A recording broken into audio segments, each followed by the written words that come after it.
G'day, welcome back to Brupeg. It is windy as in the yard today, so we're obviously going to be doing some welding on the very top of the boat.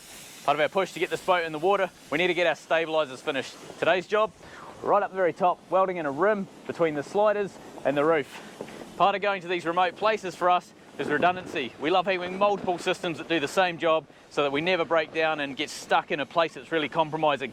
That ethos is wearing off on Stu. He's asked us to install a manual starter motor. We're a Kiwi couple living in Australia who brought a 57-foot steel trawler after she sunk in a flood and was pulled from the sea. We're now bringing her back to life. We're on to the finishing jobs after working on her for the last 6 years to refit and get her ready for launch as soon as possible. Brupeg is rebuilt by us with volunteers funded by Patreons and viewers, and we spend every cent we have to make sure that she's ready. She's fueled by veggie oil, diesel, solar and wind power to do research, projects and expeditions to remote places like Antarctica and the Northwest Passage. She'll be crewed by supporters from around the world. Welcome aboard.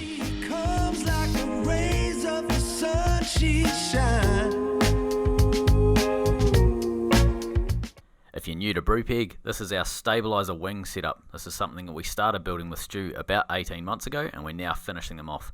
They're a hydrodynamic wing. They're held onto the hull with a massive set of stainless and mild steel hinges onto the strongest part of the hull.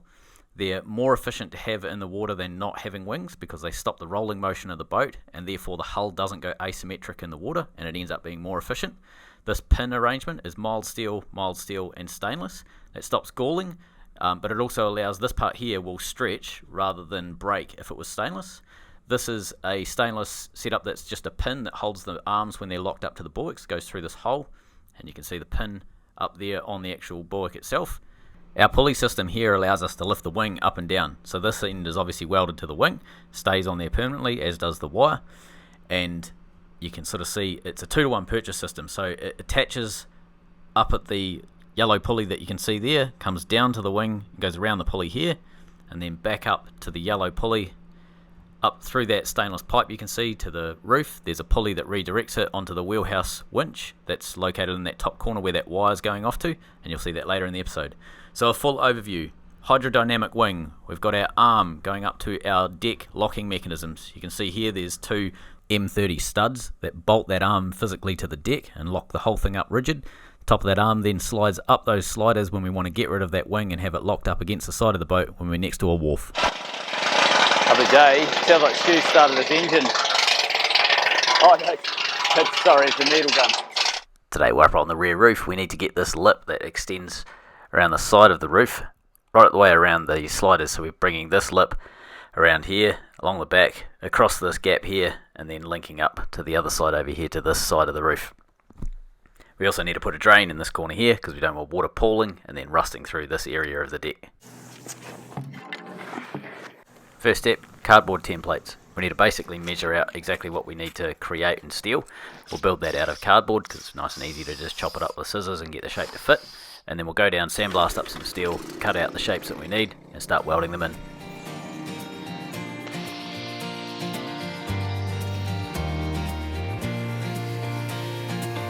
Right off the bat I knew I loved you. You had that sparkle in your eyes, some kind of shimmer in your presence, unlike no other I had met. You got me spinning. If you're curious about the sandblaster that we use all the time on Brupeg, check out the link in the top right hand corner of the screen or in the description. Episode 194, you can see how we built this thing. Can't live with or without you. Oh, won't you see? Right, we have a rough idea now of where we need to start chopping these things. Using cardboard templates like this, it allows us to get more work from each piece of steel. We can lay them out and figure out what's going to be the best layout for them before we actually start cutting, and you end up with less wastage overall. Chop what we can with this.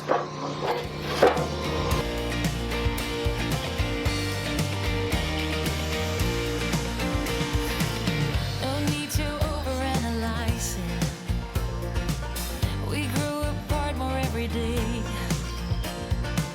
When times get rough, I try to tell you we need a fight in every way. No hugs, no kisses could protect us from what the future had in store.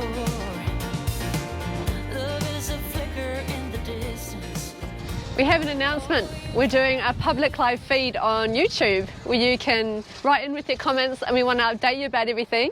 We did a poll about 6-8 weeks ago whether to run a YouTube live feed, and absolutely it came back yes, but with snacks. So we're going to put on a stew. Stu's going to join us on the live feed. We will provide snacks, and what we're going to do is actually give away our first little bit of Brupeg. We promise it's not a huge big slab of metal, it's just a little bit of Brupeg. What we want you to do is just write in during the live feed anything that you really enjoy about Brupeg, the boat, the channel, any incident that you really love, or anything at all, and we're just going to choose one person's comment and we're going to send you something. It's going to be a little bit of hell. So we would love to see you there. For Australia and New Zealand, it's around 8 a.m. I think New Zealand's about 10, and it's the 1st of August. For the Americas and Europe, it's the 31st of July. So just check the link in the description and follow that link, and it'll take you to a reminder of the right time and date for your area in the world. Look forward to seeing you then. I'm thinking I need to hook these up so that I can lift them up and down to make sure they're clear. I can't remember how close I cut it.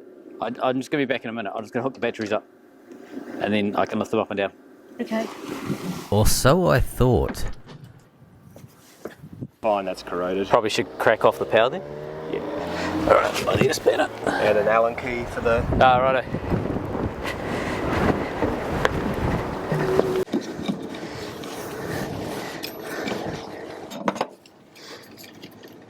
So with mine, I think I cleaned it up once. Yeah. Replaced the O-ring with, well, added new O-ring, put sealant, everything. Yeah.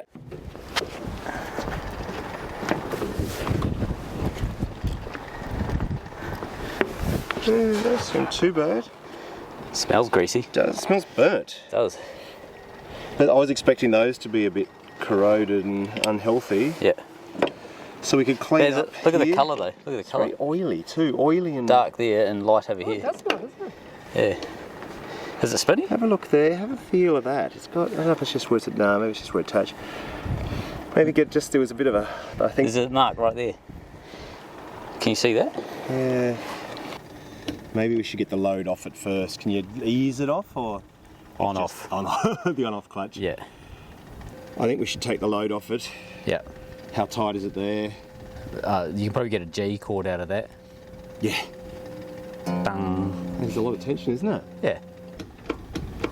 So you've got two parts of the motor. You've got the central part here, which is a bunch of copper windings, and you've got a bunch of magnets around the outside. And the fact that it's turning freely means it's not binding up on anything.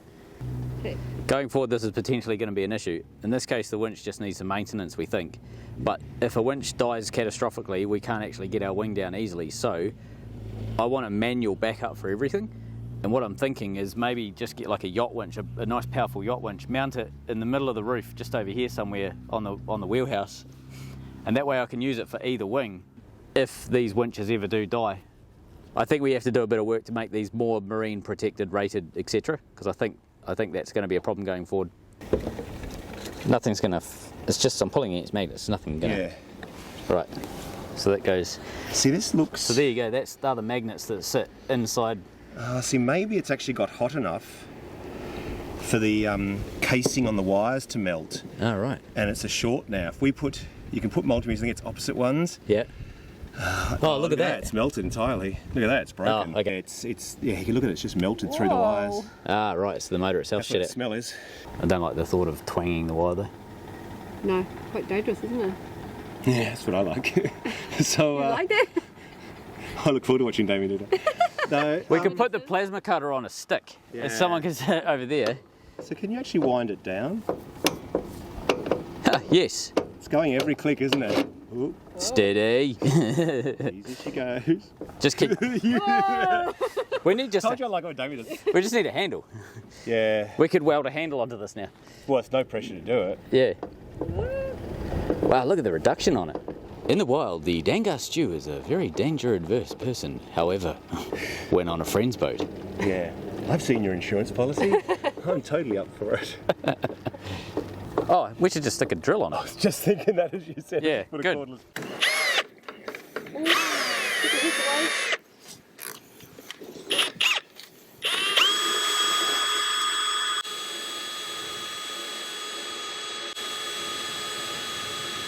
Okay, do you want to give it a shunt?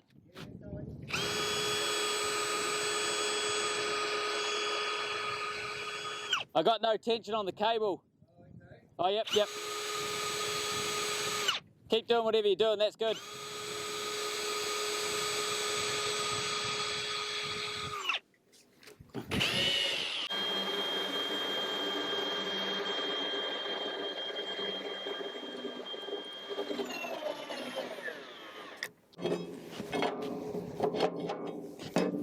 I need to cut it back more. Yeah. I might drop it down because then it's out of the way for when I'm cutting. There's no arm in the way and stuff. I'll just rest it down and then it can't fall.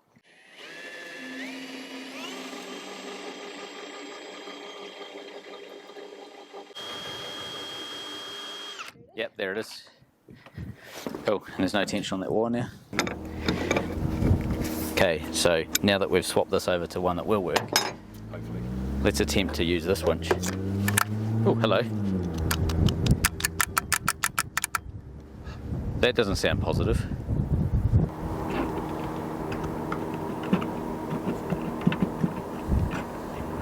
Ugh. Jesus. Got water in it. Oh. That's what I was expecting the other one to be like. Right. Get some sun. So that's what happened to mine. Right. Mine did that straight away. There's a tiniest O-ring here, which is not up to the job. Ah, right.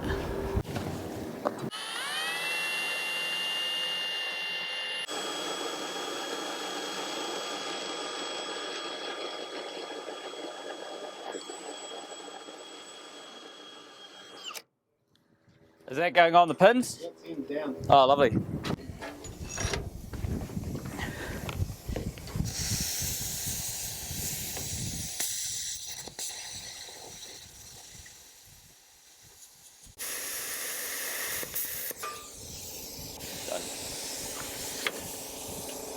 Wow, Dame's doing that. Oh, look at that. Woo!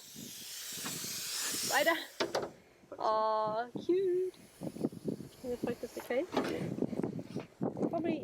Oh, that looks like one of those big ones, isn't it? The baby. Yeah. Oh, I hope there's not a nest somewhere.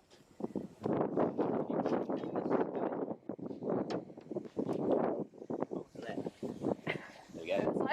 So by Dame's doing that, Steve's doing a template for this one.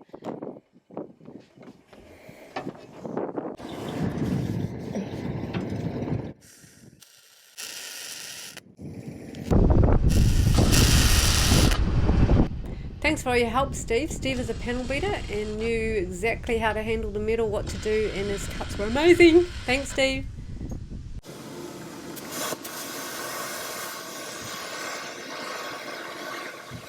This is 2.5mm steel, but close enough. So Steve's going to trim out the top of that, and that's going to become our new under roof section where we're building the 3mm back up.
Last little job that we're going to do. So this is our blasted steel that you just saw me blast. We need to mark this up with our templates that we created on the roof. and then we're going to cut them in the drop saw and the grinder. So that's going to allow us to get the rim on this side, the port side.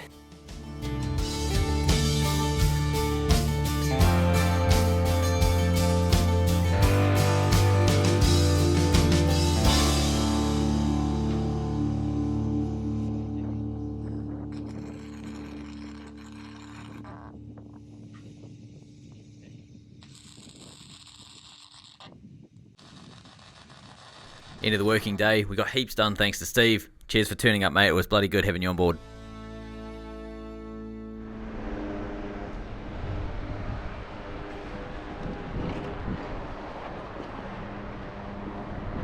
You coming up, Jess? Yep. Oh, hello. Hello.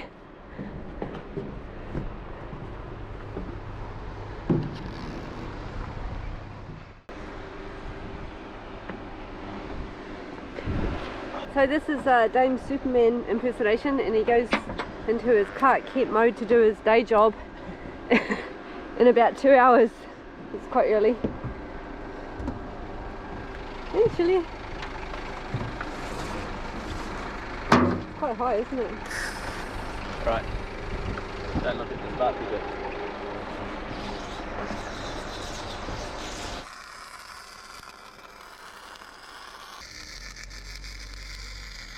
So I've got it weld up vertically on the insides of these new pieces of steel.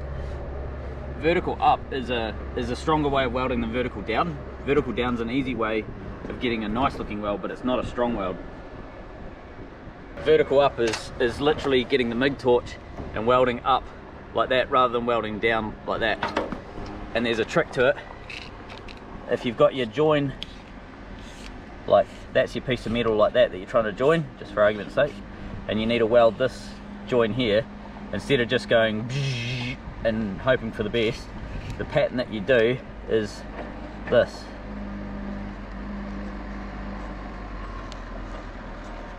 And you just repeat that over and over.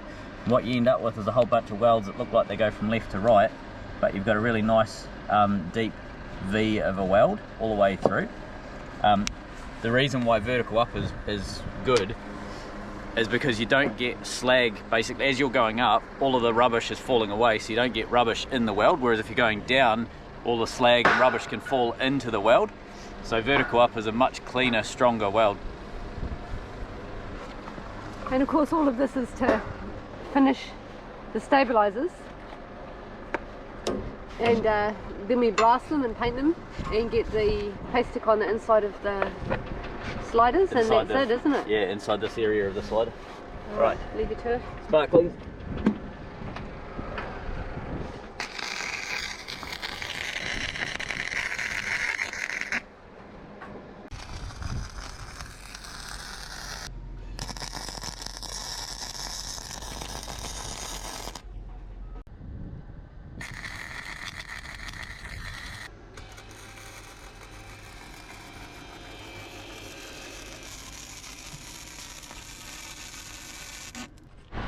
So almost finished.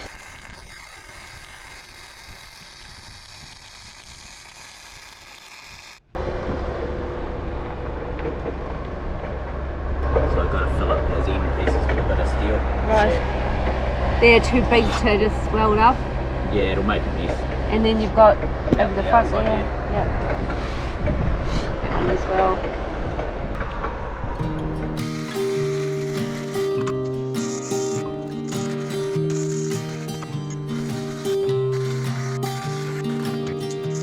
I was never the one to write up a song for just anyone. I was always the one to find myself lost in old conversations. Oh, 'cause I've always been told that things will unfold if you keep on waiting. Yasmin? No. Her father watches the channel, and we were all talking about what we're going to do when Stu arrives, and he came up with this idea, told her to tell us. It's his idea. Not a lot of people know that the Dangar Marine show that you watch on YouTube is highly scripted. We found a lump of steel which is going to be absolutely perfect for the base, and over on the drill press we've just smashed a couple of holes in a thin piece that's getting welded to the top. Heavily scripted.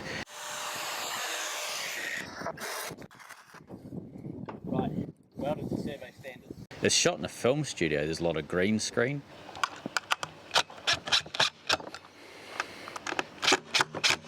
It's only a Detroit, won't take a lot to hold that on.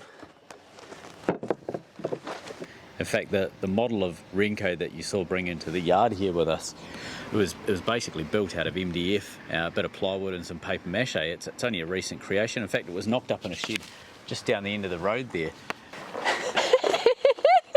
All right, That's so good. let's go.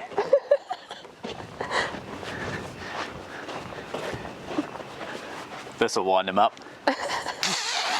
It was all for show. It's all TV.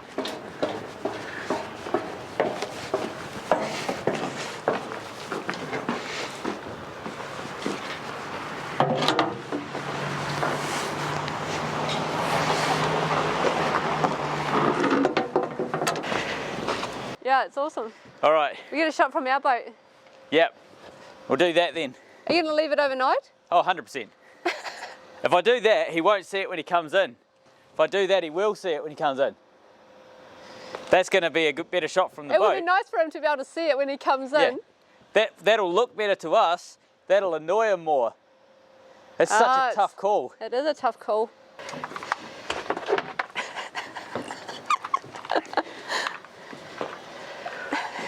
Is it big enough? It's very cute. Right. This is going to be great. Stu said when he first saw it through the gate that it reminded him of a rooster's comb. I think he's missing his babies.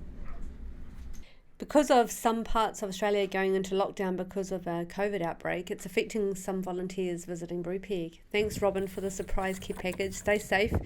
We miss you. Hopefully we'll see you at the launch